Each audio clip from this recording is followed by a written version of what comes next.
Much for coming. Thank you so much for your patience with some technical difficulties, but we are all set. My name is Kimberly Scher.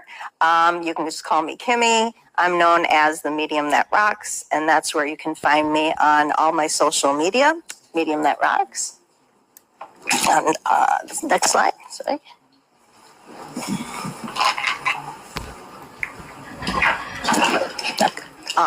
There we are, beautiful.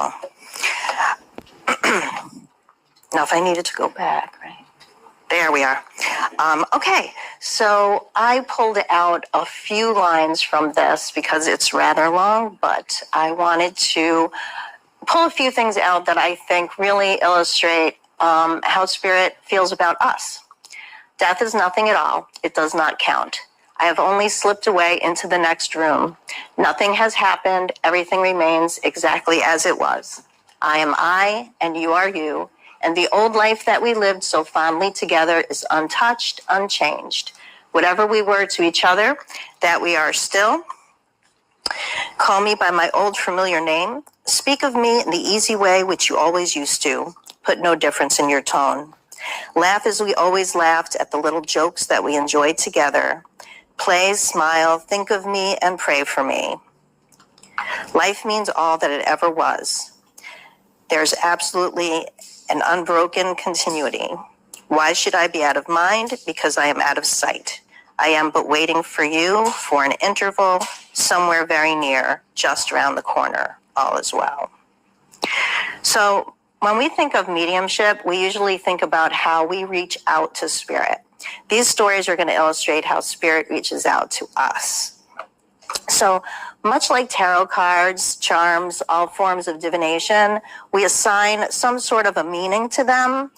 We kind of already have this preconceived meaning, but then sometimes there are personal meanings as well. This is the same with Spirit. So Spirit does have this language all of its own. It is like a shorthand. Spirit commonly uses butterflies, birds, the winged creatures, rainbows and feathers, sometimes coins, song lyrics, electronics, and I think song lyrics are my best because they really bring through the power of emotion as well as just words. Modern methods that we're going to be talking about today are predictive text, Facebook memories, voicemail, and algorithms. There we are. So this is my grandfather. His name was Charles. We called him Poppy. And when I was 10 years old, my mother was expecting. I had been an only child up to that point, so it was very exciting for me. However, my Poppy was dying of cancer, and it was my first experience with death. So it was really interesting because it was November 25th. My mom went into labor. She went into the hospital. Big deal for me. I wasn't even sure what that was like. But my grandfather was dying, and he actually died 2 hours before my sister was born.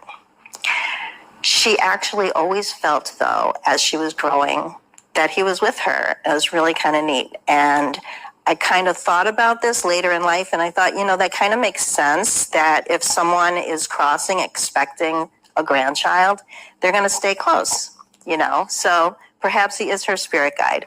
Later on, there's going to be more information about her relationship with him. So just keep that in mind.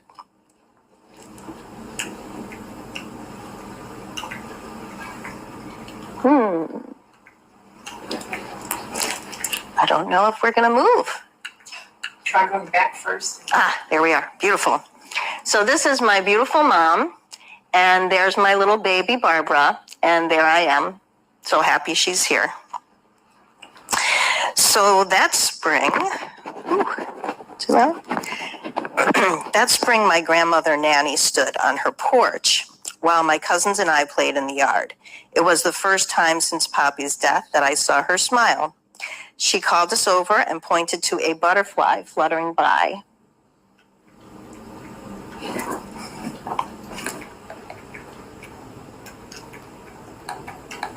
There we go.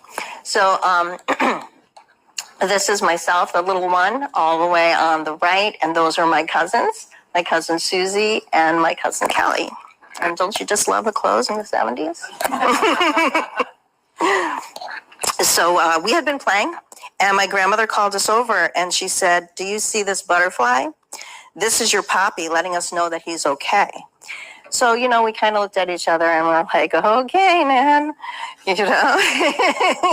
whatever." However, the next day, and for many days to follow that, this butterfly came around us and was fluttering around us, also landing on our shirts. We could put our fingers out. That butterfly would come and land and walk up and down our arms. So that made a lasting impression with me. And it was at that moment that I became really curious about the afterlife. There we are. So that is my Nan in the center, and she's holding me and my two aunts on either side. Years after my nanny had passed away, I was a stay-at-home mother, and my sister had just started driving. One day while I was washing the dishes at the kitchen sink, which became my norm, a butterfly flew in through the window and went under the sink. So I'm like, what? So I'm looking all over. I'm like, how did that happen? Where did it go? So, after something kind of weird happens, obviously you think about it, but then life goes on. And my sister and I were talking on the phone a lot. She lives in another state. And so she called me, and it occurred to me, and I said to her what happened. She said, "You're not going to believe this." She said, "I was driving my car," and she was a new driver. So that was her big moment in her life. She said, "A butterfly flew in through the window, and I couldn't find it. It had disappeared." So to me, that is symbolizing that my grandmother not only was letting us know by that sign of a symbol that that is her, but also she was acknowledging what was going on in our lives, those big milestones. So not only does spirit show you who they are in a way or another, but they also let you know they're with you, and they give you a sign that's really similar to that. So it seems Nanny wanted to reassure us. She wanted to let us know she was okay, and she was watching us. Many years later, while visiting the beach with my children, a butterfly began fluttering around my daughter, and she was around 5 years old. She said, "Look, Mom, it's playing with us." I smiled and replied, "Some people believe that when you see a butterfly, it's someone in heaven letting you know that they love you." My daughter smiled back at me and said, "Yes, this one's your grandma." So these butterflies became a special symbol for us, a way for my grandparents to let me know that they were watching over us. So this is when my curiosity really began to, what is this afterlife? How does this work? So that's when it started for me. And then I began speaking in public about my experiences. So during my first presentation regarding the afterlife, a medium who was attending the class approached me. She told me that my grandmother was near me, and she said, "Bluebird." The medium knew it was not a real bird. It had to do with transportation. She asked if I was going on a trip. I wasn't, but I knew not to dismiss the message, although I did not understand it. And that's something really typical. Many times when we get a message from a medium, we don't understand it. Even a tarot reading, we don't understand it. But then in hindsight, later, it makes sense, because we're always focused on something else, usually at the time. So, Bluebird, what does this mean?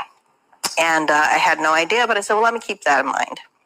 So 2 days later, my youngest child was attending his kindergarten orientation, and this was immediately followed by his first school bus ride. This is my youngest. This was my last, and I had been a stay-at-home mom so long. So this is a really big moment for me. And that's my little boy, Tommy. So 2 days later, my youngest child attended his kindergarten orientation, immediately went on that first bus ride. And as I watched my little one climb aboard the school bus for the very first time, I looked at the bus holding back a mother's tears, and I saw written across the top was Bluebird. I knew then that my grandmother did speak to the medium who gave me the message, and I realized the connection. My Nan wanted me to know that she was watching and around for this big milestone in my family's life. A few days later, while sharing this with my sister, she was stuck in traffic while waiting. She looked in her rearview mirror and saw a billboard that advertised Bluebird Transportation. So often, once a story of spirit contact is shared and a sign is associated with a loved one, that spirit will use the symbol or sign as a shorthand to let you know that they are with you. You could say it becomes their calling card. One of my favorite ways in which spirit brings messages is through song. When songs play randomly over the radio, in a public place, or even in the shuffle mode of a playlist, spirit can convey emotions as well as direct messages. So I started actively learning mediumship. One of the first mediumship readings I gave was for a friend, Emma. I connected Emma to her high school sweetheart, Bert. Bert is a carefree and fun young spirit. However, he died in an alcohol-related accident at only 22 years of age. When he came through, I immediately felt like a giggly, shy teenager.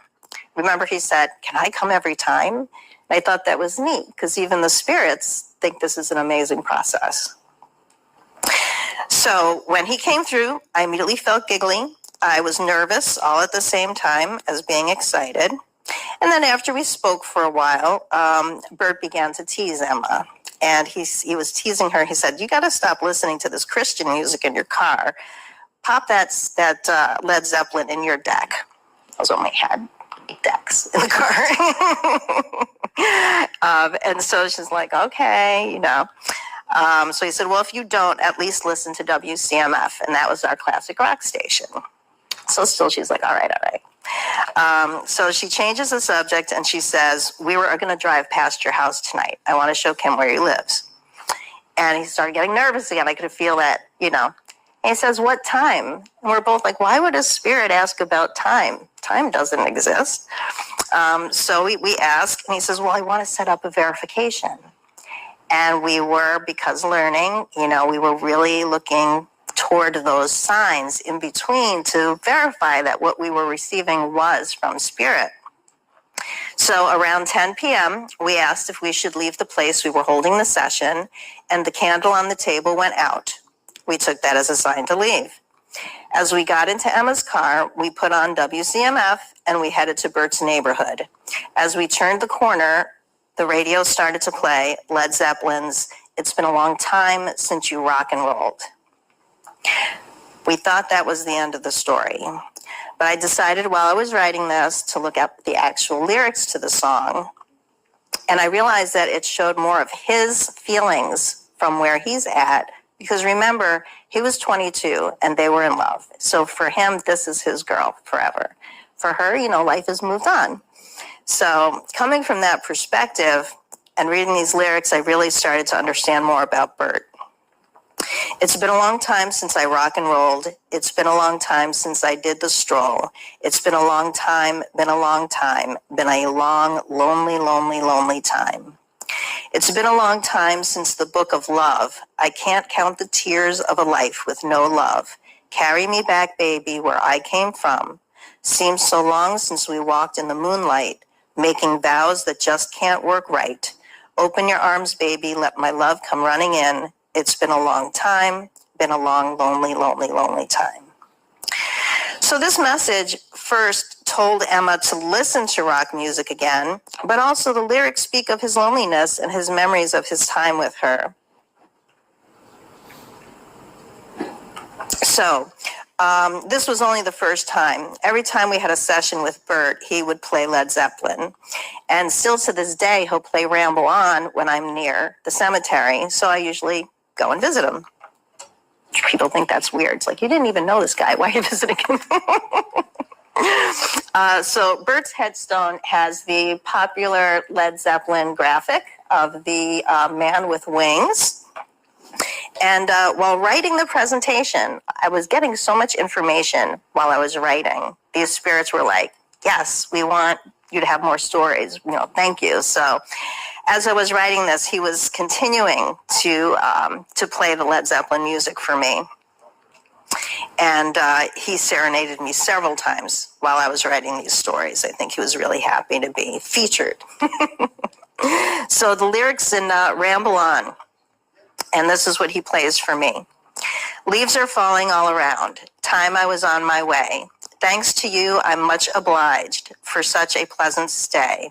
But now it's time for me to go. The autumn moon lights my way.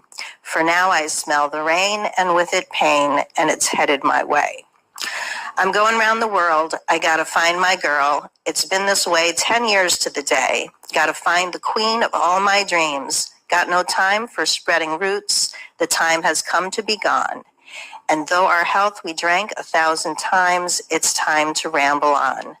I can't find my bluebird. I'd listen to my bluebird sing, but I can't find my bluebird. I keep rambling on. So, this is my beautiful mother. Her name's Jean, and that's me biting her cheek, I guess. I'm not sure what I was doing, but I love this photo. So, just over a year ago, my mother, Jean, died of cancer. She was a devout Christian. However, she was very gifted and frequently knew things. We grew up with ghosts who hid objects from us, and the paranormal was normal. A spooky thriller movie or book was encouraged. And even as a teen, she encouraged my seances. During my monthly parties, she allowed me to have in our basement. Sometimes, I think it is also to show her support in my work as a medium and experiencer that she sends the most amazing messages out of the norm from what I've received. After her death, my sister discovered that Mom speaks to her through song. She sends messages to my sister frequently using song lyrics. The weekend following my mother's funeral, my sister had tickets to a Taylor Swift concert. Oh, oops. Now I'm getting the hang of it. So this is my mom a little bit later in life. And I think this also illustrates how she was just spontaneous and, you know, just beautiful, just a very happy, cheerful person. And everyone that met her was just touched by her. So after her funeral, my sister had tickets to a Taylor Swift concert, and she initially hesitated about going because, you know, it was only a few days after my mom crossed. But she decided that Mom would have wanted her to attend. The following day, she called me and said, "You won't believe this. Mom was at the Taylor Swift concert." She said, "Taylor sang a song that we never heard before, and it felt like it was meant just for us." And the song was Marjorie. Never be so kind, you forget to be clever. Never be so clever, you forget to be kind. And if I didn't know better, I'd think you were still around. What died didn't stay dead. You're alive in my head. You're alive, so alive. I should have asked you questions. I should have asked you how to be. Asked you to write it down for me. Should have kept every grocery receipt, because every scrap of you would be taken from me. On my mother's birthday in heaven, I released balloons off of the dock of Lake Ontario. It was only weeks after she crossed, and I was in pain. I watched the balloons disappear into the clouds, and an eagle clearly came down, a bald eagle, and circled around that space. I called my sister, and she was shocked. Apparently, a neighbor had an eagle on her roof on my mother's birthday.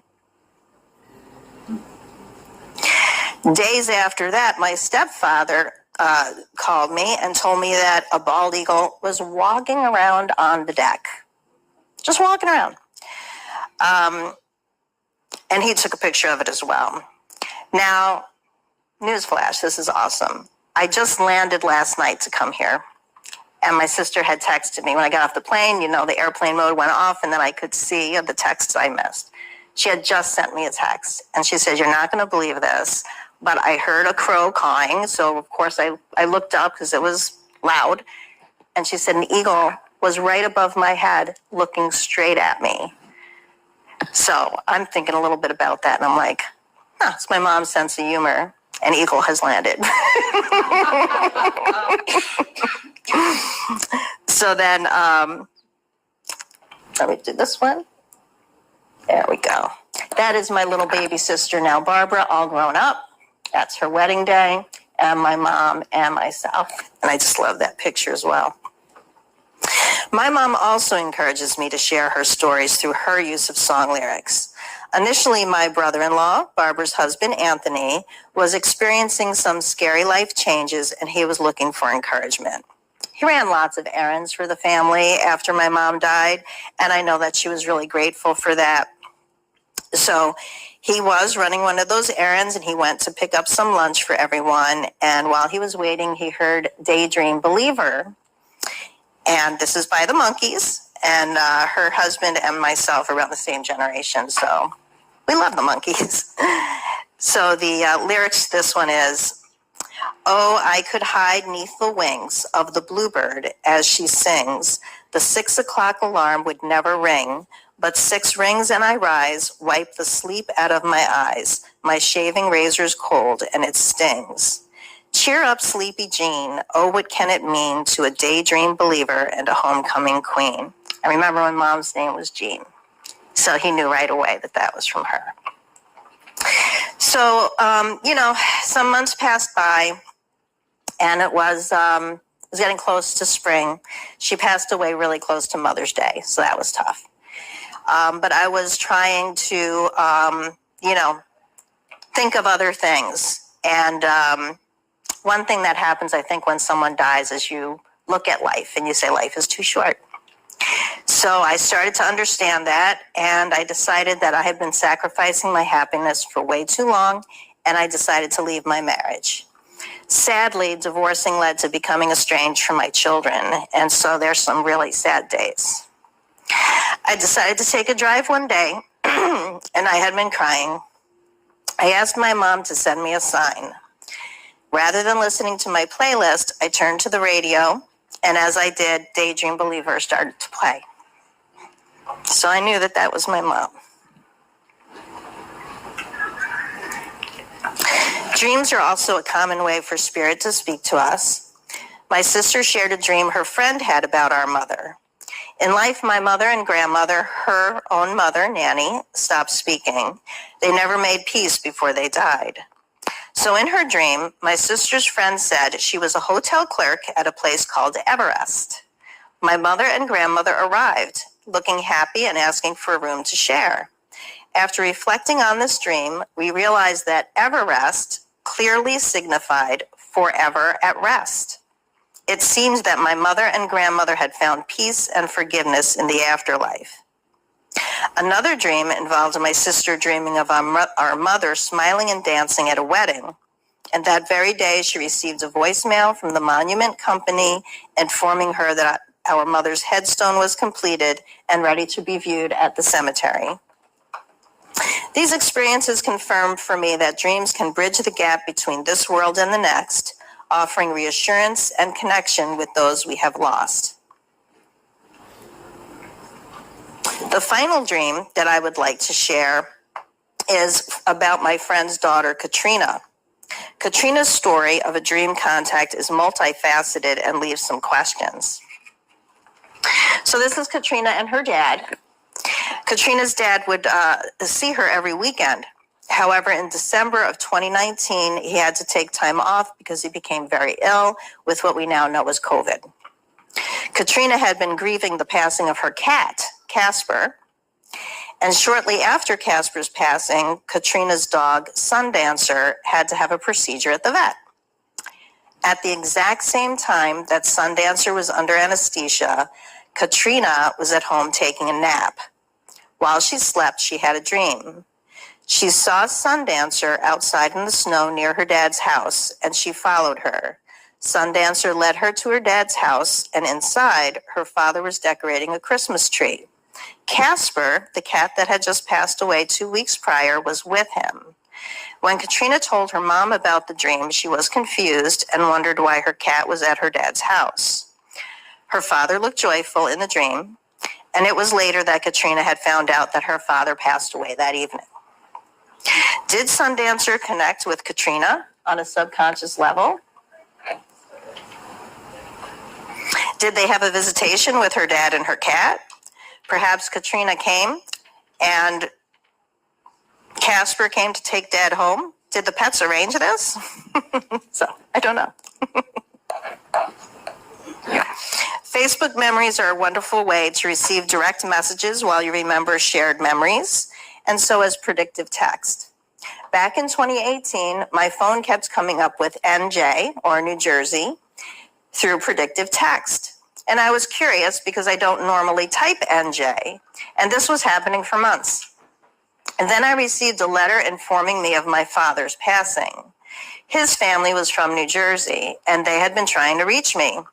When I found out, I went to text a friend, and as I did, the word dad came up. It is then that I knew he had been trying to reach me. So now an example of algorithms. And, I had a friend who said that's not an algorithm. I don't know. But to me, an algorithm is, it starts to know what you like, and so it starts to give you those things, and you start to see them. So to comfort myself when my mom passed, I decided that I was going to make a fairy garden. And so I was just browsing. I was browsing the internet, and I started to browse for miniature furniture for my fairy village. And I came across an image of two women sitting at a picnic table, and I was shocked to see that those dolls looked exactly like myself and my mother. It was creepy.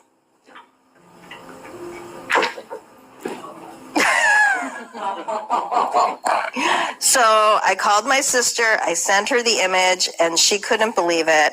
I told her that not only did it look exactly like Mom, but she told me she had the same outfit, and she wore it at a cruise that they went to. Look at that. That's my mom's sense of humor. I know that's her. So, I was so grateful for this experience. And to me, this is like the most amazing experience that I've had with after-death communication. I can only assume that as technology keeps going, we're going to have more ways that spirit talks to us. And it makes sense because, now we're always looking at our phones. So they're trying to get in touch with us. So before I close, I noticed after writing this that there was a theme running through this. And again, this kind of wrote itself. And every once in a while, I would, ask a friend, what do you think? And so when I was all done, I said to my best friend, Katrina's mom, there's a theme running in here, and I really don't know the connection. Did anyone catch what that theme is at all? A symbol? Bluebird. Yeah, the bluebird.